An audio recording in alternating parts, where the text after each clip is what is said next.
Baik, pertama-tama saya akan menjelaskan tata cara pelaksanaan pembelajaran daring. Terlebih dahulu, perkenalkan nama saya Sri Rubiani, NIM A1O11939. Saya mahasiswa jurusan PPKN FKIP Universitas Halu Oleo Angkatan 2019.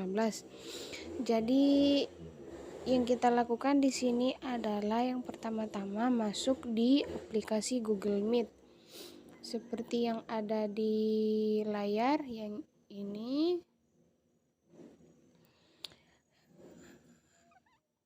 Jadi di sini kita masuk itu untuk mendapatkan link untuk login dalam pembelajaran PPKN kali ini. Jadi sekarang rapat baru, dapatkan link untuk dibagikan. Nah, ini adalah linknya.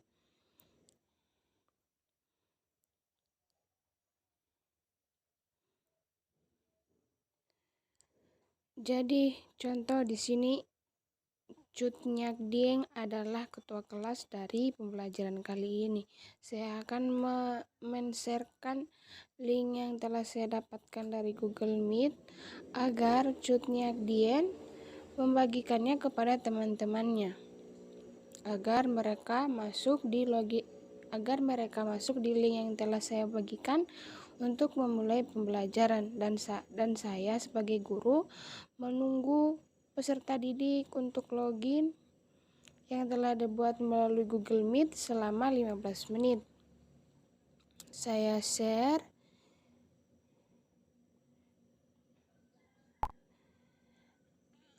Ini sudah tershare, tinggal menunggu ketua kelas agar membagikannya sesuai jam, yaitu jam 7.30.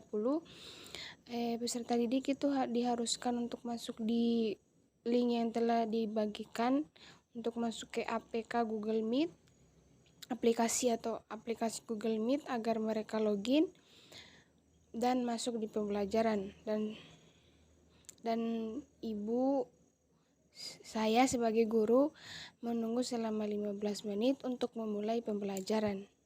Mungkin itu saja penjelasan tentang link. Baik, bagaimana ketua kelas? Apakah teman-teman kamu sudah masuk semua? Belum? Tinggal berapa yang belum masuk? 5 orang. Baik, kita tunggu 5 menit kali ya, untuk mereka juga bisa mendapatkan pelajaran agar tidak terlambat. Kamu cari dulu teman-teman kamu agar mereka masuk. 5 menit ya, ibu tunggu. Ini sudah 5 menit. Bagaimana teman-temanmu? Oke, sudah masuk semua ya, saya absen ya. Malika. Oke, Malika tadi sudah hadir ya. Abdul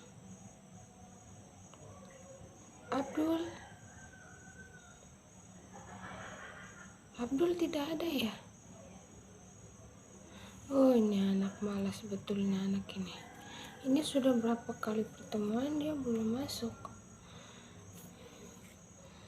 Amir, oke hadir. Wulan,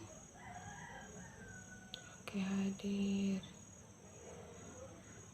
Uun, oke hadir. Baik, semuanya hadir. Baik, assalamualaikum warahmatullahi wabarakatuh anak-anak. Baik, kita hari ini belajar mata pelajaran PPKN yang dimana judulnya adalah Konstitusi Negara. Di sini ibu akan menyampaikan tujuan pembelajaran. Dia ada 4 poin. Yang pertama adalah mendeskripsikan pengertian dasar negara. Kalian sudah bisa menerka-nerka lah apa itu dasar negara, dan segala sesuatu yang berkaitan dengan dasar negara. Kedua adalah mendeskripsikan pengertian konstitusi negara. Kalian pernah dengar konstitusi kan? Pada kali ini kita akan belajar tentang konstitusi negara. Ketiga, menguraikan tujuan dan nilai konstitusi. Nah, nanti kita belajar apa sih tujuan dari konstitusi. Yang keempat, menyimpulkan keterkaitan dasar negara dengan konstitusi di sebuah negara. Berarti dasar negara dan konstitusi ini sangat penting kan untuk pembentukan sebuah negara. Jadi kita akan belajar apa saja keterkaitannya. Mungkin itu saja cakupan materi yang akan kita pelajari.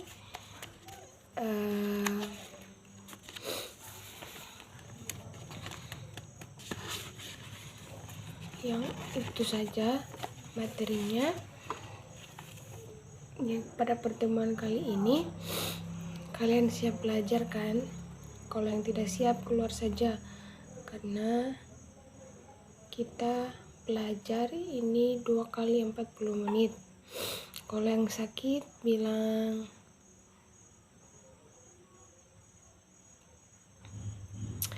Dan yang mau keluar karena malas belajar, jangan malas-malas ya dek, karena malas dijadikan sebuah kebiasaan itu bukan sesuatu yang baik. Baik, sebelum ibu mulai pada pembelajaran, ibu akan memberikan kuis, mungkin 3 pertanyaan. Kalian harus bisa menjawab, dan siapa yang bisa menjawab, ibu akan memberikan nilai ya lumayan lah. Siapa nih yang tidak mau menjawab? Jadi ibu akan bertanya. Jadi siapa nama lengkap Bapak Presiden? Siapa yang bisa menjawab secara lengkapnya? Nurul, apakah kamu bisa menjawab? Itu hanya nama Joko Widodo ya. Itu hanya nama nama sekolah. Ibu minta di sini nama lengkap beserta jabatan-jabatannya. Alim, kamu bisa menjawab? Alim, bagus sekali. Jadi namanya adalah Insinyur Haji Joko Widodo. Nah, yang kedua, siapa nama lengkap Menteri Pendidikan?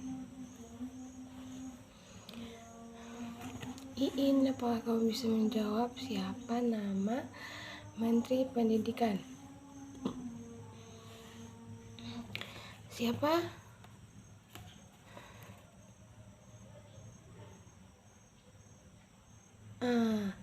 Jadi nama Menteri Pendidikan adalah Nadiem Anwar Makarim BA MBA. Nah, yang ketiga ini yang terakhir ya, yang bisa menjawab. Ibu tadi sudah janjikan akan memberikan dia ya yang lain lah daripada teman-temannya, di atas daripada teman-temannya. Yang ketiga, sudah berapa periode Bapak Presiden menjabat? Nah, ini tidak mungkin kalian tahu. Tidak tahu maksud ibu. Sudah berapa periode? Bagus semua yang ternyata kalian tahu bahwa Bapak Presiden itu telah menjabat selama 2 periode. Ini lagi berlangsung 2 periode. Baik anak-anak, karena tadi ibu sudah memberikan beberapa kuis kepada kalian, langsung kita lanjut kepada materi. Yang pertama adalah pengertian konstitusi. Ada yang tahu konstitusi itu apa? Kalian belum baca buku ya, apa itu tentang itu konstitusi. Baik, di sini ibu akan jadi kalian catat ya di rumah masing-masing. Jadi konstitusi itu di berbagai negara seperti Inggris, Belanda, Jerman, Yunani itu memiliki kata yang berbeda-beda mengenai konstitusi. Di Indonesia sendiri itu namanya konstitusi, tapi di Inggris namanya adalah constitution. Di Belanda beda lagi. Di Belanda yaitu grondwet, di mana grond artinya dasar, wet artinya undang-undang. Di Jerman, konstitusi itu di sana mereka sering menyebut Grundgesetz. Grund artinya dasar, Gesetz artinya undang-undang. Nah, beda lagi di Yunani. Di Yunani, di sana mereka menyebutnya constituere. Itu asal kata dari konstitusi yang Ibu akan lanjutkan mengenai pengertian konstitusi. Jadi tadi konstitusi menurut kalian itu apa? Kalian bisa menerka-nerka lah sama teman-teman, mungkin pernah dengar konstitusi itu apa? Atau kalian sering buka jurnal kah di Google konstitusi?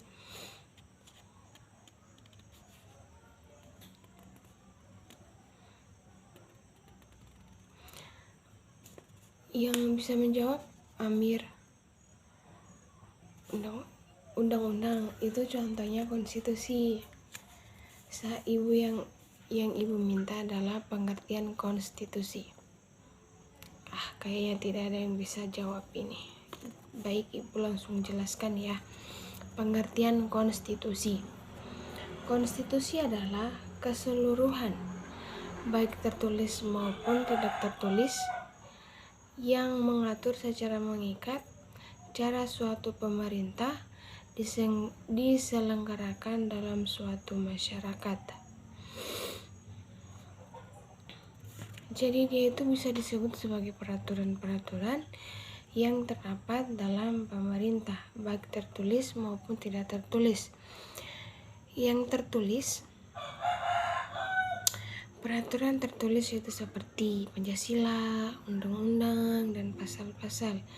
Yang tidak tertulis itu contohnya ada di buku kalian masing-masing, kalian tinggal baca. Yang ketiga, kita lanjut ya, nilai konstitusi. Nilai konstitusi ada 3. Yang pertama nilai normatif, kedua nominal, ketiga nilai sematis. Ada yang bisa jelaskan apa itu nilai normatif, nilai nominal, nilai sematis? Malika, kamu bisa menjawab apakah kamu bisa menjawab apa nilai konstitusi yang bagian nilai normatif? Dia menganut tentang apa? Coba jawab. Ibu beri waktu 1 menit. Kamu harus bisa menjawab agar Ibu mengetahui sampai mana pemahaman kamu tentang konstitusi.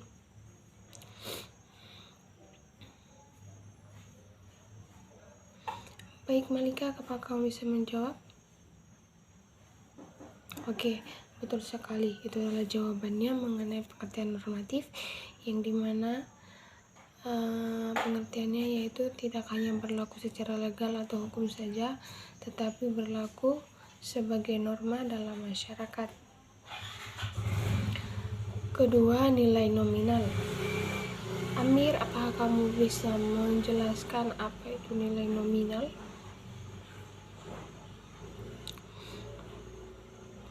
Baik, nilai nominal adalah berlaku tapi tidak sempurna.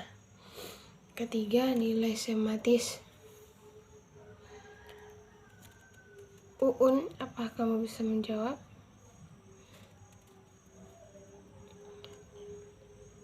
Baik, betul sekali. Nilai sematis hanya berlaku sebagai tempat atau bentuk melaksanakan kekuasaan. Jadi itu adalah 3 tadi adalah nilai konstitusi. Ada yang bisa ulang?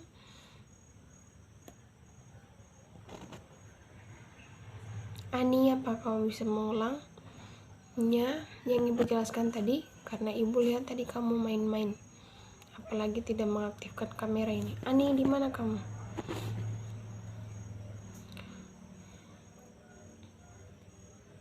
Betul sekali. Ternyata kamu memperhatikan ya, walaupun mematikan kamera. Keempat, kita lanjut tujuan konstitusi. Tujuan konstitusi ada 4. Jadi, konstitusi. Jadi peraturan yang dibuat oleh pemerintah, yang disahkan oleh pemerintah melalui keluh kesahan rakyat, itu mempunyai tujuan. Karena untuk apa peraturan dibuat tapi tidak mempunyai tujuan yang baik kepada masyarakat. Jadi yang pertama adalah pembatas atau pengawas kekuasaan politik. Kedua, melepaskan kontrol kekuasaan dan penguasa. Itu ada di buku kalian. Siapa yang punya buku? Coba kamu lanjutkan, bacakan yang poin ketiga. Ketua kelas, coba kamu bacakan apa yang poin ketiga. Ibu kan sudah kasih tahu kemarin, kamu harus punya buku agar ibu tidak hanya berkotek-kotek sendiri di sini. Kamu juga memperhatikan buku kamu. Apabila kamu tidak mempunyai buku, di mana kamu membaca materi? Di mana kamu akan menjawab soal-soal latihan? Ganti yang lain. Ani, kamu bacakan yang poin ketiga. Yang nanti ketua kelas, nanti catat ya apa-apa yang kita jelaskan hari ini, agar siapa tahu itu adalah kisi-kisi buat kita ujian kan nanti. Ani, lanjut. Baik, yang ketiga adalah memberi batasan atau ketetapan bagi para penguasa dalam menjalankan kekuasaan. Lanjut Ani. 4. Jaminan HAM atau harkat martabat manusia. Lanjut kelima adalah syarat-syarat hukum dasar tertulis. Jadi yang ibu sebutkan tadi, yang tertulis hukum, yang peraturan tertulis adalah contohnya adalah Pancasila, undang-undang, dan pasal-pasal. Jadi ibu akan menjelaskan di sini syarat-syarat hukum dasar tertulis. Yang pertama merupakan hukum yang mengikat pemerintahan sebagai penyelenggara negara maupun rakyat sebagai warga negara. Jadi kita antara pemerintah, rakyat maupun hukum itu saling berkaitan. Yang kedua, berisi norma-norma, aturan-aturan yang dapat dan harus dilaksanakan. Jadi di sini ibu memberi tugas kepada kalian cari norma-norma apa saja yang terdapat dalam yang dilaksanakan di Indonesia. Ada berapa macam norma. Mungkin itu saja tugas pertama kalian, agar kalian juga bisa mengetahui norma-norma yang dilaksanakan di Indonesia. Jangan hanya main HP terus. Lanjut ya. Siapa yang ingin lanjutkan untuk membacakan yang poin ketiga dari syarat-syarat hukum dasar tertulis? Nah, Ani saja di sini yang punya buku. Kenapa kalian tidak punya buku? Nanti kalian catat ya, ibu tidak mau tahu. Itu sebagai tugas saja. Kalau tidak sebagai tugas, kalian tidak akan mencatat ini. Saya lihat-lihat. Untuk tugas kedua ya, mencatat yang ibu jelaskan hari ini. Yang pertama tadi norma-norma tugasnya, cari norma-norma yang berlaku di Indonesia. Yang kedua, kalian tulis tugas itu menulis yang ibu jelaskan tadi secara lengkap, entah itu satu buku atau mau 2 buku, kalian tulis secara lengkapnya. Ani, lanjutkan yang poin ketiga. Betul, merupakan perundang-undangan yang tertinggi dan dapat berfungsi sebagai alat kontrol terhadap norma-norma hukum yang lebih rendah. Lanjut keempat, Ibu yang akan bacakan ya Ani, mempunyai aturan pokok yang bersifat singkat dan supel serta memuat HAM sehingga dapat memenuhi aturan zaman. Nah, kita lanjut ke materi yang keenam, yang terakhir, keterkaitan dasar negara dan konstitusi. Di sini ada 3 keterkaitannya, negara dan konstitusi. Dasar negara dan konstitusi. Yang pertama, nilai-nilai dalam dasar negara dijabarkan dalam pasal-pasal konstitusi. Pasal-pasal tadi merupakan hukum dasar tertulis. Kalian catat ya, karena itu sangat penting karena kadang dilupa. Kedua, keterkaitan dasar negara dengan konstitusi sangat erat sebab pokok-pokok pikiran yang ada dalam dasar negara akan tampak terjebak secara rinci dalam konstitusi. Konstitusi yang kita buat di Indonesia ini itu ada pada dasar negara. Dasar negara itu ada 3 tadi yang tertulis, Pancasila, undang-undang, dan pasal-pasal. Ketiga, hubungan dasar negara dan konstitusi adalah konstitusi memuat tujuan dan cita-cita negara yang bersangkutan. Cita-cita negara itu mencerdaskan kehidupan bangsa. Itu adalah cita-cita negara yang sampai sekarang mungkin belum terwujud 100%, apalagi di bagian pendidikan. Jadi kita harus bersyukur karena di sini kita sudah mempunyai buku, walaupun bukunya sangat terbatas, tapi kita harus bersyukur. Nah, kedua, sedangkan tujuan suatu negara sangat dipengaruhi oleh bagaimana dasar negara dan filosofinya. Mungkin itu saja pertemuan kita kali ini. Jangan lupa tadi tugasnya, pertama norma-norma yang berlaku di Indonesia. Kalian sudah catat? Oke.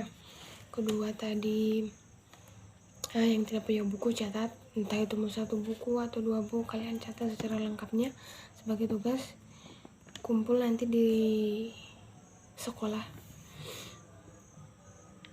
Nanti kalian kumpul aja di sekolah, nanti ibu akan mengambilnya.